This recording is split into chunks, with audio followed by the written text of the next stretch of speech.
liberty for the pleasure of Allah, the pleasure of Allah. Oh, you who believe, read the Quran every night of Ramadan, night of Ramadan.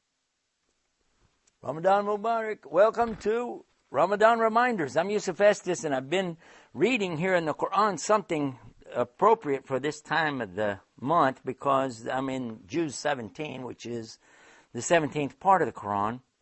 And what I'm finding here is something that I don't know if you've thought about this or not. When Allah is talking to us here, let's go to the surah called Al-Hajj. That's 22 if you go by the numbers. And look at verse number 58. Verse number 58 in Surah 22. Allah said, those that immigrated for the cause of Allah, and then they were killed or they died, then Allah will surely provide for them a great provision, a good provision. And indeed it is Allah who's the best of providers. Allah is going to cause them to enter an entrance with which they will be pleased. He's talking about the paradise, and for sure Allah is knowing and forbearing. Whoever responds to injustice with the equivalent of that which he was harmed, and then is tyrannized, means somebody does terror to them, then Allah will surely aid them. Indeed, Allah is pardoning and forgiving.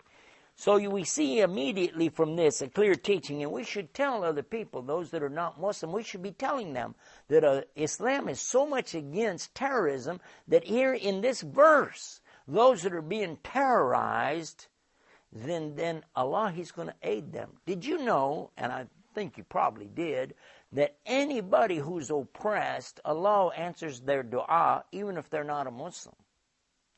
Yeah? Anybody who is being oppressed, if he raises his hands and he's calling on whatever he thinks God is, the real God, Allah, answers their prayers because of that oppression. Doesn't mean they're going to go to paradise, anything like that. But, if something happening to them and they're saying, I'm being oppressed, and so, help me. Allah gives them assistance because there isn't any assistance except from Allah. But if they want to attribute it to somebody else, that's their choice. Of course, they'll pay for that dearly on the Day of Judgment.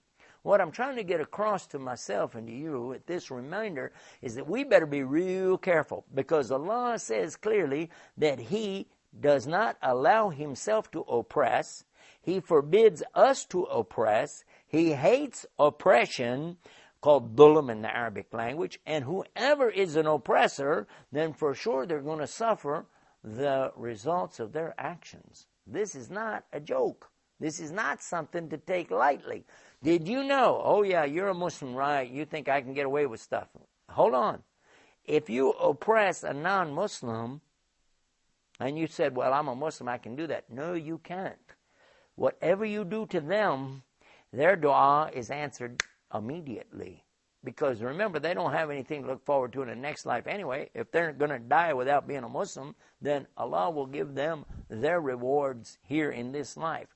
Therefore, if you oppress a non-Muslim and he complains about that to Allah, Allah is going to bring it back on you immediately. So you better be careful.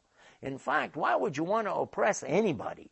Should we be oppressing these poor guys? I mean, after all, they're not even a Muslim. And that's the real miskeen. The poorest person on earth is the one that goes through this whole life thinking he's got his act together, but then on the Day of Judgment he finds out the sad truth. There really was only one God to start with, and I should have been doing what He wanted me to do. Yeah.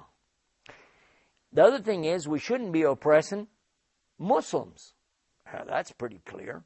Because then I can't enter paradise, because I'm going to be stuck at the door with anybody I oppressed. I can't enter paradise until I'm forgiven by those whom I've oppressed in this life. Woo. Think about that.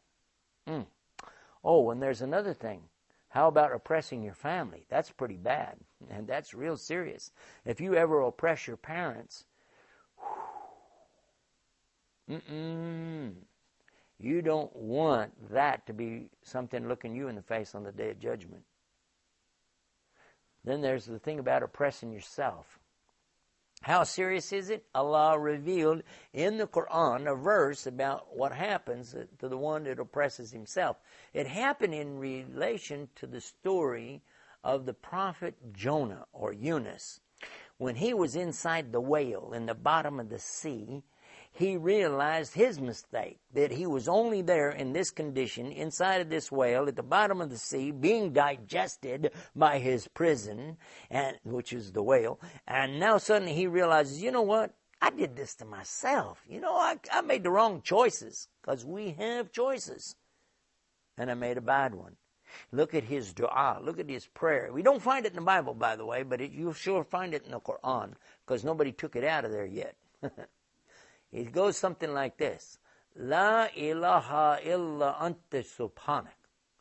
Inni kuntu min dhalimin. And here it's saying that all of the praise and the worship is only for Allah. There's no other God beside Him. He's the only one worthy of my worship. And all the glory is to Him, subhanak. And for sure, all the wrongdoing is what I did to myself. Dhulm, wrongdoing, oppression. So if anybody is doing any kind of oppression and terrorism, I mean, that's like the ultimate of the ultimate of the ultimate, terrorizing somebody, hurting people, killing people, or somebody killing themselves while they kill other people. You and I both know what that's all about. But here we have the verse in the Quran showing us exactly about that subject. I'll call your attention to it again. It's chapter 22, Al-Hajj, verse 60. Whoever responds to injustice with the equivalent of that, which they were harmed, but then they're terrorized or tyrannied, against them, Allah is going to help them. Whoever. Allah is going to aid them. Indeed, Allah is pardoning and forgiving. That's because Allah causes the night to enter the day and causes the day to enter the night. And because Allah is hearing and all-seeing. That's because Allah is the Haqq. He's the truth. And that upon which they call other than Him is batil. It's falsehood. And because Allah is most high and grand. Don't you see how Allah has sent down the rain from the sky and the earth becomes green? Indeed, Allah is the subtle and the acquainted. To Him belongs all that's in the heavens and the earth. And indeed, Allah is free of any need, and He's the praiseworthy.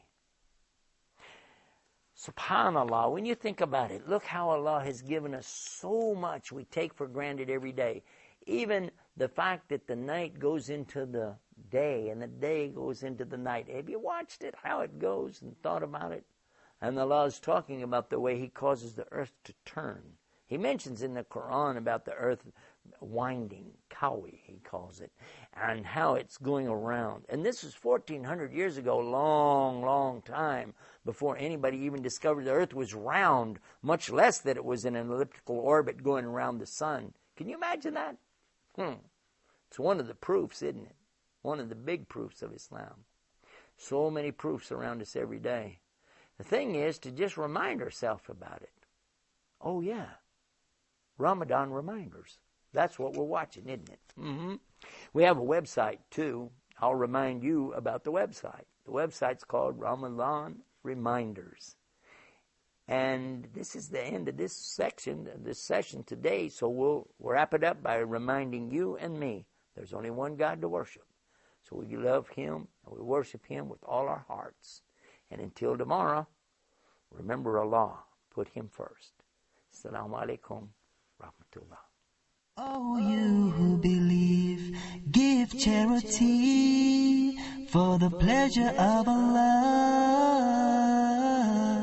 the pleasure of Allah. Oh, you who believe, read the Quran every night of Ramadan, night of Ramadan.